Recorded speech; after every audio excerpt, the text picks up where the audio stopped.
오늘 말씀은 열왕기상 3장 4절에서 14절까지 말씀 가운데서 하나님의 마음에 드는 사람, 하나님의 마음에 드는 사람이라는 제목으로 하나님의 말씀 나누도록 하겠습니다.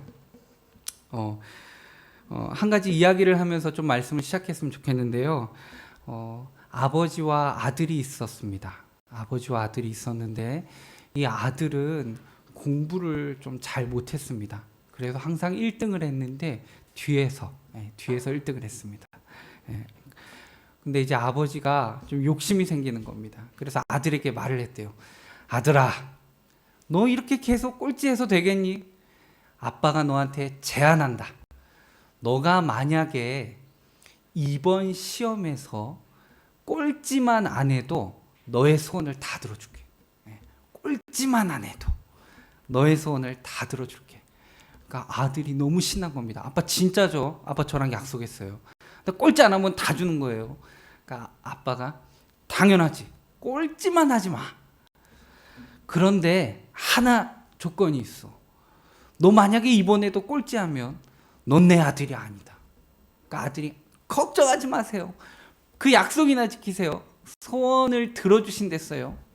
시험 날이 왔습니다. 아들이 아주 밝은 모습으로 시험장을 가는 겁니다. 자, 시험을 봤어요. 아버지가 기대하는 마음으로 집에서 기다리고 있습니다. 띵동, 아들이 시험을 마치고 집에 들어왔어요. 아들이 왔습니다. 아버지가 아들을 향해 말합니다. 아들, 오늘 시험 잘 봤어? 아들이 뭐라 얘기했을까요? 아저씨 누구세요? 네. 아니, 이해 못하시는 거 아니죠? 네, 아저씨 누구세요? 네, 시험 또 꼴찌한 것 같아요.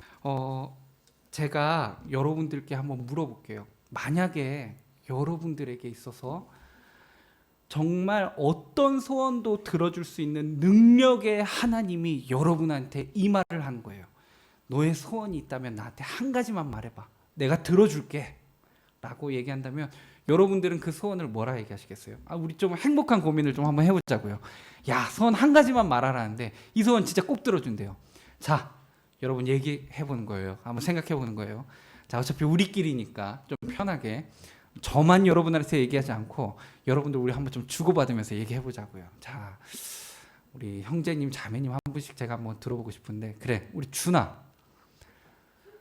준이한테 딱 하나님께서, 이건 가정이에요, 너의 소원을 물어본다면 한 가지.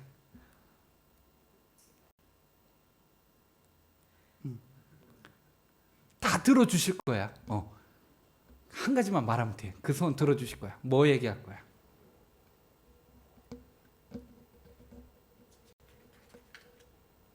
한이를 쳐다봤어요. 네, 한이를 쳐다봤어요. 이 뭐죠? 네, 그렇지. 이제 아름다운 시작을 꿈꾸는 건가요? 제가 너무 앞서갔어요. 네, 준이가 너무 쑥스러워하는 것 같아서 그러면 우리 자매님한테 한번 물어볼 건데, 자매님이 그래, 예슬아, 너가 말하는 소원이 이루어질 거야. 자, 너는 그 소원 얘기하라면 뭘 얘기하겠니?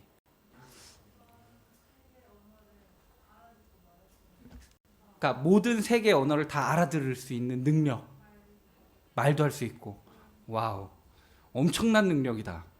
그렇지. 오, 그렇군요. 좀 여러분들 안에서는 좀 다른 이야기들이 나올 줄 알았는데, 그렇구나. 네, 오케이, 좋습니다. 오늘의 하이라이트는 준이가 한이를 쳐다봤다는 거. 그거. 네. 만약에 하나님께서 저한테 물어본다, 그럼 난 뭘 말할까? 정말 저도 한번 고민해봤거든요. 그런데 저는 받은 게 많아요. 이미 하나님께. 사랑하는, 너무 아름답고 내게 있어서 부족함이 없는 제 아내도 하나님께서 주셨고, 정말 꼬집어도 안 아플 너무 예쁜 딸아이도 하나님께서 주셨고, 제 소원은 정말 여러분들, 하나님께서 제게 주신 우리 동역자이면서 제 양들인 여러분들이 안 아픈 게 제 소원이에요. 진짜 여러분들이 안 아팠으면 좋겠어요. 너무 건강했으면 좋겠어. 마음으로든 영적으로든 체력적으로든 우리 건강했으면 좋겠어요. 그게 진짜 제 소원입니다. 그런데 오늘 좀 이렇게 우리가 좀 서두가 길었던 것 같은데 오늘 말씀을 보면 이 말씀 가운데서 정말 이런 일이 일어나요. 하나님께서 솔로몬에게 오늘 물어봅니다. 뭐라 물어보냐면요. 자, 한번 5절 한번 볼게요. 5절에 뒷부분에 이렇게 나와요. 5절에 보니까 기브온에서 밤에 여호와께서 솔로몬의 꿈에 나타나시니라. 하나님이 이르시되 내가 너에게 무엇을 줄고 너는 구하라. 이 말이 바꿔 말하면 뭐예요? 네가 원하는 게 뭐니? 내가 들어줄게. 하나님께서 오늘 솔로몬에게 백지수표를 주시는 거예요. 정말 소원을 들어주겠다는 거예요. 여러분 이거 정말 대단한 일 아닙니까? 우리 살면서 하나님이 우리에게 내가 너가 원하는 거 들어줄 테니까 말해봐. 이런 하나님의 질문을 우리가 받게 된다면 우리 얼마나 행복할까요? 근데 오늘 솔로몬은 그거를 듣고 있는 거예요. 너가 무엇이든 말만 하면 내가 들어주겠다. 여러분 생각해 봅시다. 정말 하나님이 우리에게 이런 질문을 해줄 수 있다면 얼마나 좋을까요? 솔로몬은 어떻게 하나님의 마음에 흡족했기에 이런 질문을 받게 됐을까요?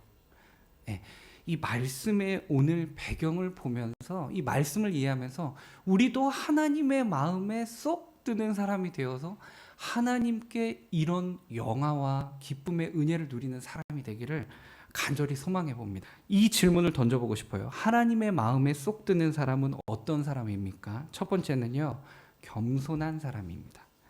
첫 번째는 겸손한 사람입니다. 우리 말씀 4절 한번 같이 읽어보겠습니다. 말씀 4절이요. 우리 한번 같이 읽어보죠. 시작.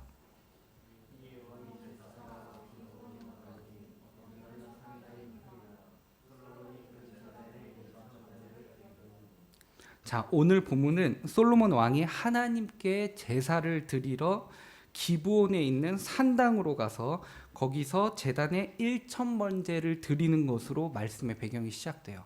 자, 기브온으로 갔다고 하는데 이 기브온은 예루살렘에서 약 10km 떨어진 곳입니다. 우리는 지금 대중교통을 이용하니까 10km가 그렇게 먼 거리라고 생각 안 할 수도 있지만 당시에 있는 사람들이 기도를 하러 10km를 갔다. 그런데 1,000번제를 드렸다. 대단한 헌신입니다.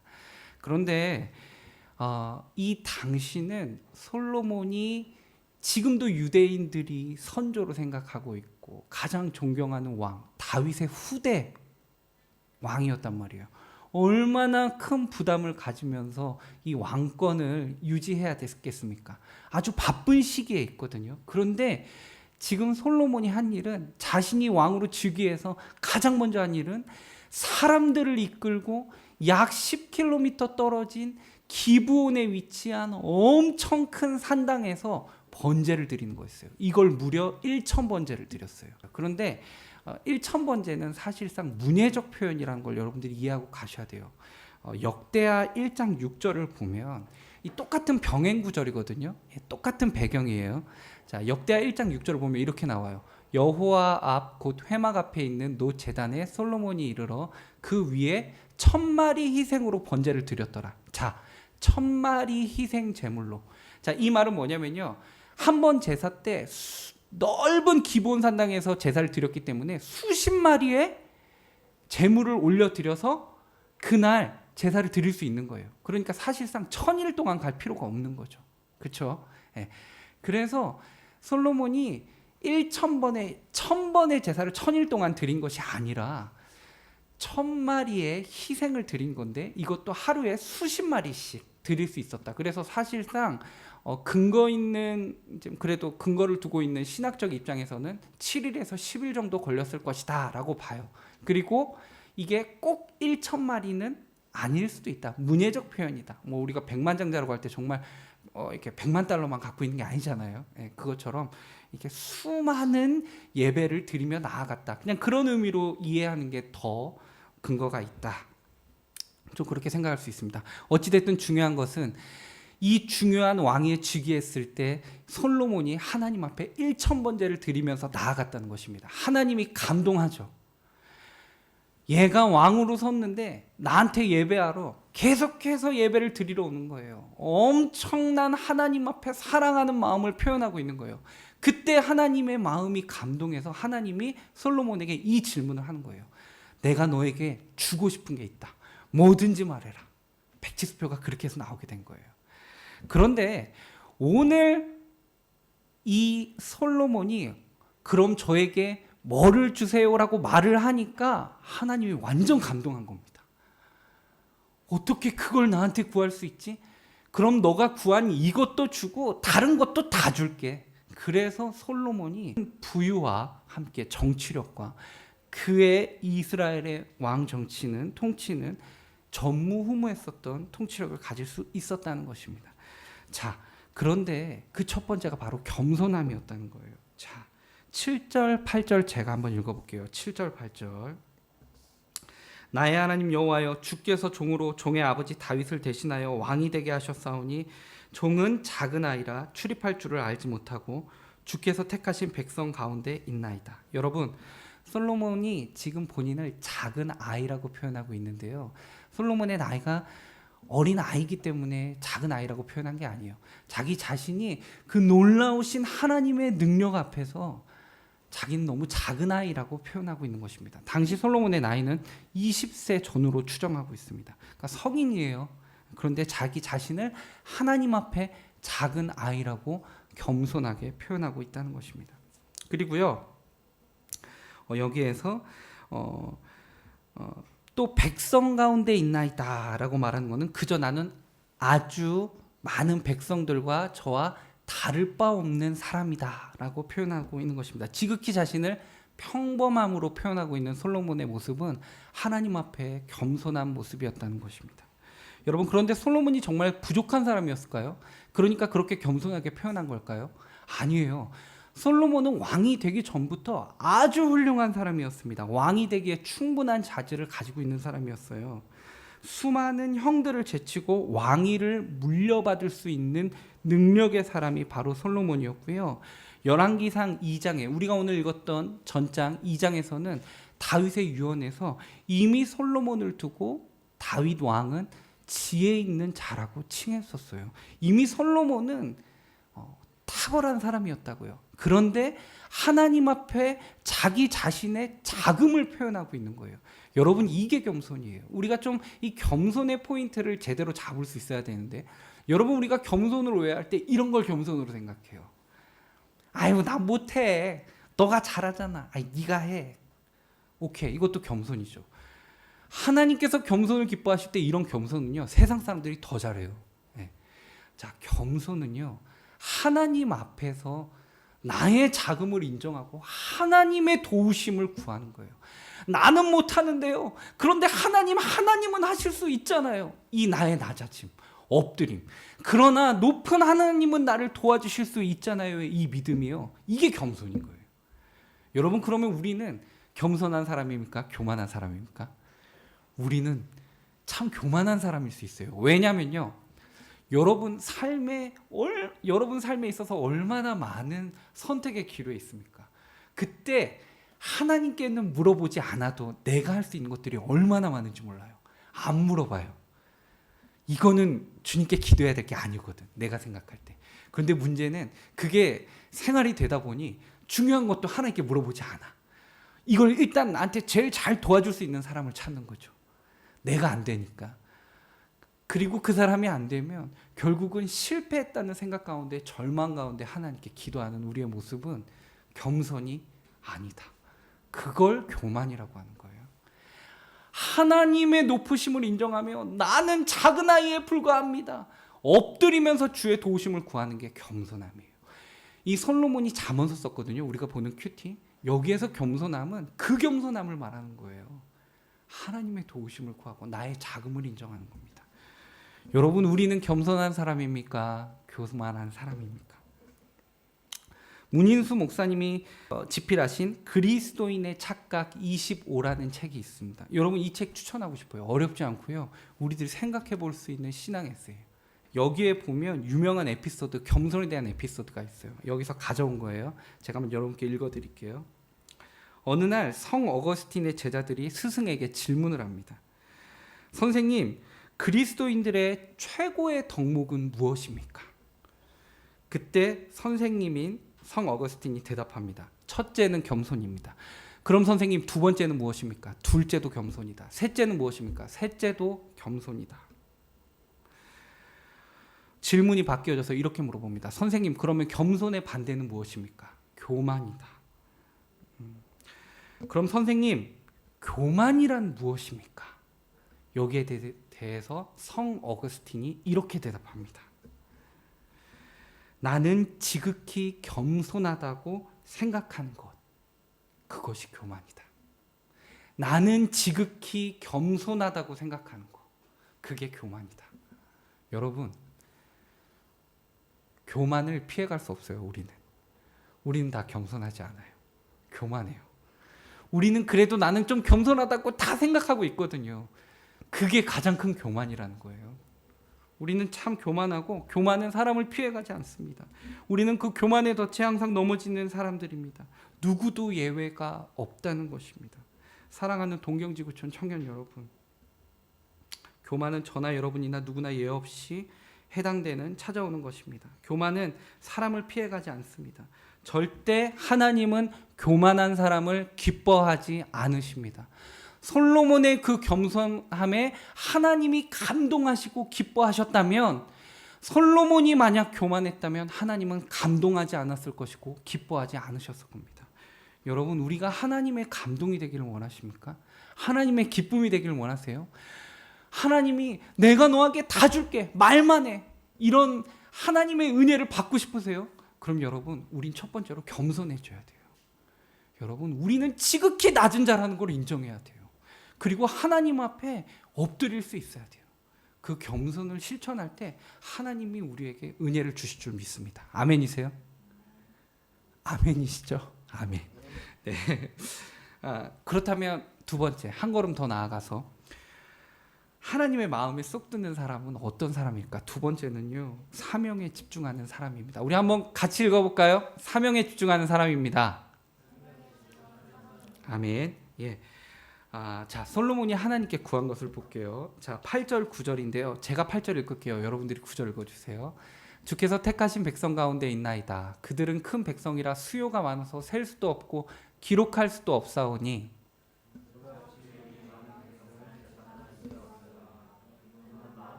아멘. 자, 여러분, 제가 오늘 말씀 서두에 우리가 두 명을 집어서 제가 물어보긴 했지만 여러분께 질문했었죠. 여러분들에게 소원이 있다면 무엇이냐? 정말 들어줄 수 있다고 해서 여러분에게 소원을 물어본다면 여러분들은 어떤 소원을 말할 거냐? 제가 물어봤잖아요. 오늘 하나님이 기브온 산당에서 1,000번제를 드렸던 그 바쁜 가운데서도 하나님의 능력을 구했던 그 솔로몬에게 감동하여 이 말했다고 그랬잖아요. 너의 소원을 말해봐, 다 들어줄게. 그런데 오늘 솔로몬이 하나님을 감동시켰던 이 소원의 제목이 뭐냐면, 그는 하나님께 자신의 사명을 알고 거기에 집중하기를 원한다고 얘기했다는 거예요. 여러분,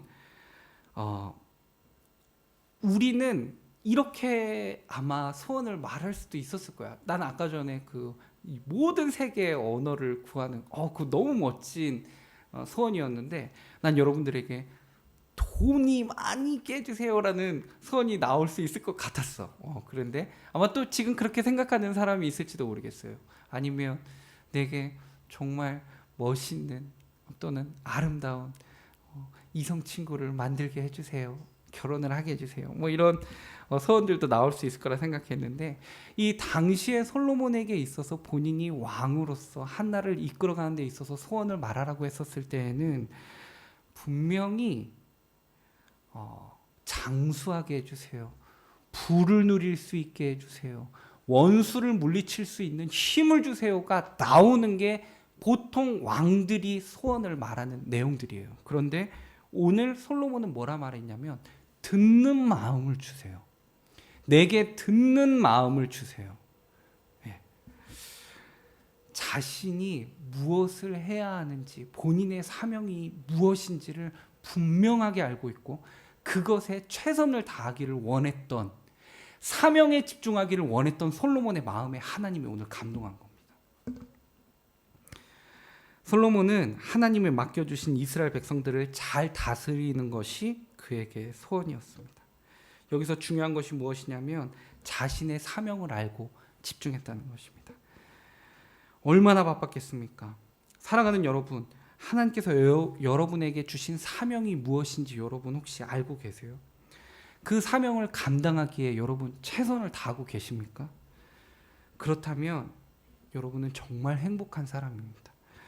그러나 그런 모습이 아니라 그냥 살면서 좋은 곳 취업 잘하고, 그래서 좋은 사람 만나고, 그래서 좋은 집에 살고, 그리고 자녀 낳아서 자녀 제대로 뒷바라지하고, 자녀가 좋은 사람과 결혼하는 거 보고, 여러분 그거를 목표로 살아가고 있는 사람들도 많아요.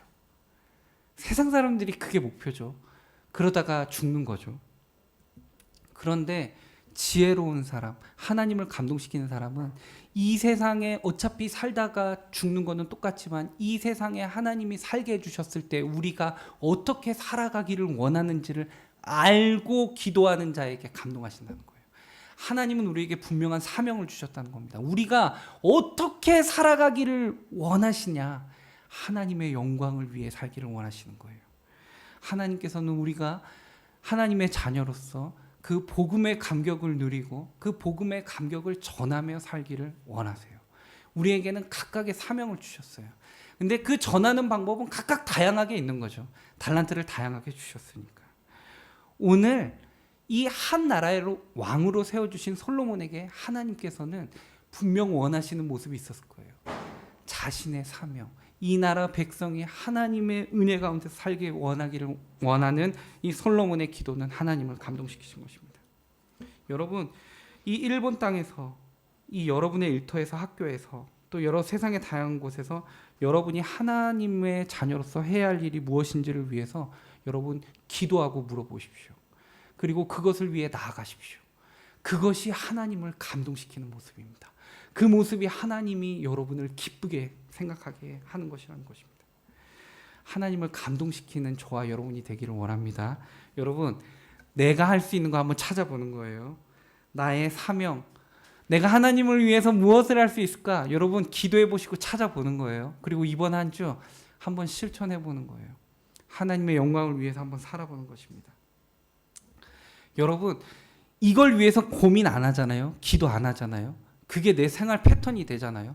하려고 해도 안 돼요. 여러분 자신을 제대로 알아야 돼요. 우리가 습관이 얼마나 무서운지 알아야 돼요. 여러분 기도하셔야 돼요. 그러면 주님은 말씀해 주세요. 가르쳐 주세요. 하나님의 마음에 맞는 사람, 하나님을 감동시키는 사람이 되기 위해서 여러분 물어보셔야 돼요. 하나님 가르쳐 주세요.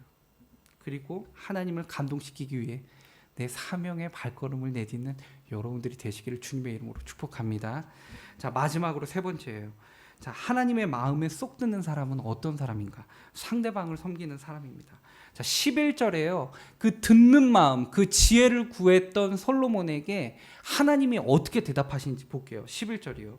이에 하나님이 그에게 이르시되 내가 이것을 구하도다. 자기를 위하여 장수하기를 구하지 아니하며 부도 구하지 아니하며 자기 원수의 생명을 멸하기도 구하지 아니하고 오직 송사를 듣고 분별하는 지혜를 구하였으니. 예. 다른 왕들이, 다른 사람들이 구하는 그런 거 말고 너가 구했던 그 지혜가 나를 감동시켰다는 거예요. 자기 자신을 위한 것이 아니라, 자기의 필요를 위한 기도 제목이 아니라, 소원이 아니라 상대방을 위해서 할 수 있는 그 기도 제목, 그 소원이 하나님을 감동시킨 거예요. 우리는 우리 자기 자신을 위해서 어떻게 보면 하나님 앞에 간절히 구하는 모습이 있잖아요. 물론 이거는 부족한 거 아니에요. 여러분 자기 자신의 필요를 위해서 하나님 앞에 기도하는 것도 신앙이에요. 여러분 안 하는 게 문제지. 하나님 앞에 나의 필요를 위해서 기도하는 것도 저는 엄청난 신앙이라고 믿어요. 그 기도에 하나님 귀 기울이세요. 그런데 하나님을 감동하시면서 기쁘게까지 했던 이 기도는 그거보다 조금 더 업그레이드 된 거예요. 뭐냐면 나 자신만을 위한 기도가 아니라 상대방을 위한 거예요. 초점이 나 자신에게서 상대방으로 간 거죠.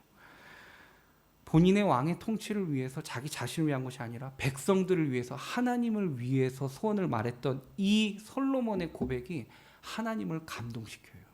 그러니까 하나님이 뭐라 그래요? 그 지혜는 물론이고 너에게 부도 주겠다. 너에게 필요한 것을 다 허락하겠다. 여러분, 이제는 우리 자기 자신을 위한 것이 아니라 상대방을 볼 수 있는 여유가 우리에게 필요한 줄 믿습니다. 그 사람의 모습 가운데 하나님이 감동하십니다. 제가 주중에 온라인 기도회를 하기도 하고 이제 또 임원들과 또 모여서 회의를 하기도 해요. 다 온라인상에서 이루어졌어요. 근데 목요일에 이제 우리 홀리웨이브 회의를 하고 이제 기도 제목을 나누는데 어느 한 청년으로부터 기도 제목을 듣게 됐습니다. 본인이 어느 때와 다름없이 버스를 타고 퇴근을 하는데 사람들이 먹다 버린 음식 쓰레기 주변을 서성이면서 끼니를 채우는 홈리스를 본 것 같아요. 근데 너무 마음이 아팠다는 것입니다. 어떻게 보면 이 빈부격차가 심한 이 도쿄에 대해서 어떻게 본인이 기도해야 될지 이렇게 눈물로 구하는 모습을 이렇게 보면서 그 같이 회의하는 우리 모두가 되게 숙연해지는 시간이 있었어요. 근데 제가 그때 그 청년에게 이렇게 대답한 걸로 기억해요. 뭐냐면 우리도 마찬가지로 홈리스를 항상 보지만 그 홈리스를 향한 긍휼의 마음, 상대방을 향한 긍휼의 마음은 누구에게나 주어지지는 않는다. 그 마음을 주신 분이 우리 성령 하나님이실 텐데 거기에서 멈추지 말고 성령 하나님께 기도로 구해라. 어떻게 반응할지 구해라. 제가 그렇게 얘기했거든요. 그날. 저는 하나님께서 주시는 마음이라 생각해요. 왜냐하면 하나님이 그걸 너무 기뻐하시니까. 나 자신을 위한 게 아니라 상대방을 위해서 긍휼한 마음이 들었는데 하나님이 얼마나 좋아하시겠어요. 그렇죠? 계속 구하라고 그랬어요. 반응까지 가야 되는 거예요. 네. 그런데 그날 되게 숙연해진 가운데서 회의 끝나는데요. 가슴이 너무 아프더라고요. 왜냐하면 그날 큐티 본문이 또 그거였어요. 부유한 자와 가난한 자의 가운데서 이 지혜자가 그 경계에서 어떻게 행동하는 것이 지혜로운 것인가, 선하신 것인가. 제 삶의 적용 포인트를 또 적었었는데 그날 밤 아무 생각 없이 지내다가 다시 한번 리마인드 되는데 아무 생각 없이 적용 없이 살았던 제 모습이 얼마나 작게 보이던지요. 그러면서 한편으로 너무 감사했어요. 나보다 낫다. 우리 청년이 나보다 낫다. 그리고 하나님께서 우리 청년부에 희망을 주신다. 사랑하는 여러분, 우리 언제까지 우리 자신만 봅니까? 여러분, 하나님을 감동시킨다는 건 업그레이드가 돼야 되는 것입니다. 여러분, 제가 분명히 서두에 말했어요. 우리 자신을 위한 기도, 그거 대단한 거예요. 그렇게 기도하는 거 하나님 되게 기뻐하세요. 그런데 더 나아가서 초점이 나 자신에게서 더 나아가 내 주변을 위한 기도가 될 수 있다면 하나님은 감동하세요. 하나님은 분명히 이렇게 말씀하실 거예요. 나의 마음에 들었다. 내가 너무 기쁘다. 10절에 보니까 이렇게 나와요. 주의 마음에 든지라. 주의 마음에 든지라. 우리가 상대방을 향한 마음으로 긍휼의 마음을 가지고 나아갈 수 있다면 하나님은요 마음에 쏙 들어갈 거예요. 쏙 들어갈 거예요. 근데 그게 힘들어요. 저도 힘들어요. 근데 우리 기도해야 돼요. 우리 그렇게 변해야 돼요. 그래야 하나님이 감동해요. 그래야 하나님이 기뻐해요. 그래야 그 사람에게 주세요. 아멘이세요?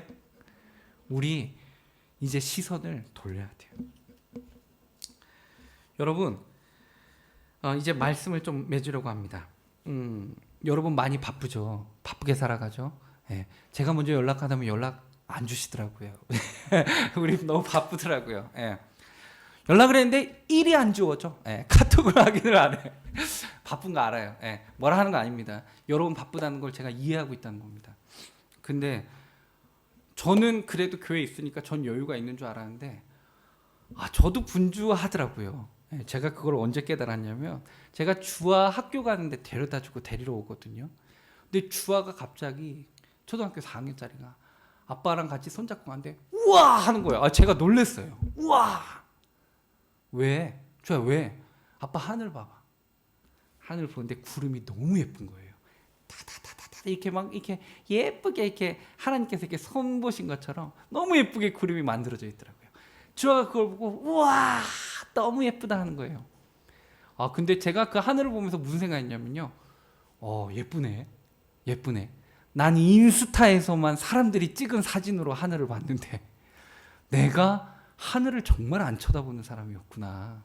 근데 진짜 하늘이 예쁘더라고요. 그러면 한편으로 드는 생각이 내가 하늘을 쳐다볼 수 있는 여유가 없이 살고 있구나. 여러분 하늘을 많이 쳐다보십니까? 여러분 하늘을 쳐다볼 수 있는 30초의 여유는 가지고 사십시오. 그리고요 그 아름다운 하늘을 보면서 그 구름 너머에 있는 하나님을 좀 쳐다보세요. 그리고요 한번 말해보세요. 하나님, 내가 이렇게 작은 어린이입니다. 하나님 앞에서 나는 이렇게 작고 부족하고 아무것도 아닙니다. 근데 하나님은 정말 대단하시네요. 하나님 좀 도와주세요. 여러분 하나님 감동하십니다. 여러분들의 그 겸손의 표현에 하나님은 감동하십니다. 그리고요 여러분 하늘을 볼 수 있는 여유를 가지고 또 이제는 나 자신만이 아니라 좀 옆에도 좀 보세요. 여러분 한 주간 삶 가운데 옆에를 좀 보세요. 여러분들은 여러분들이 제일 힘든 사람 같죠? 옆에 보면 여러분들보다 더 힘든 사람 있다 없다? 있다. 분명히 있다. 오늘 말씀을 들은 사람은 이번 한 주간 주변을 돌아볼 때 하나님께서 분명히 여러분들보다 힘든 사람을 보여주실 것입니다. 여러분 그 사람들에게 여러분들 한번 섬겨보는 거예요. 여러분 오늘 좀 거창하게 우리 생각하지 맙시다. 그 친구의 뭐 학비를 내준다거나 뭐 그 친구의 뭐를 해결해 준다거나 그런 거 말하는 거 아니고요. 여러분 작은 것도 좋아요. 내가 그 친구에게 할 수 있는 한 가지 해보는 거예요. 여러분 왜 제가 여러분에게 이 말씀 단위에서 이렇게 권면합니까? 그게 하나님이 기뻐하시는 모습이기 때문에 그래요. 그게 하나님을 감동하시기 때문에 그래요. 거기서 끝나지 않아요. 하나님이 감동하고 기뻐하면 여러분들에게 다 주세요. 여러분 우리 그 축복 누려보자고요. 여러분 겸손해집시다. 그리고 하나님이 내게 무엇을 맡겼나 사명에 한번 집중해 봅시다. 그리고요 나 자신만 보는 게 아니라 좀 옆에도 좀 봅시다. 내가 저 사람을 위해서 아주 작지만 할 수 있는 거 한 가지. 그 사람뿐만 아니라 하나님이 기뻐하십니다. 아멘이세요? 기도하겠습니다.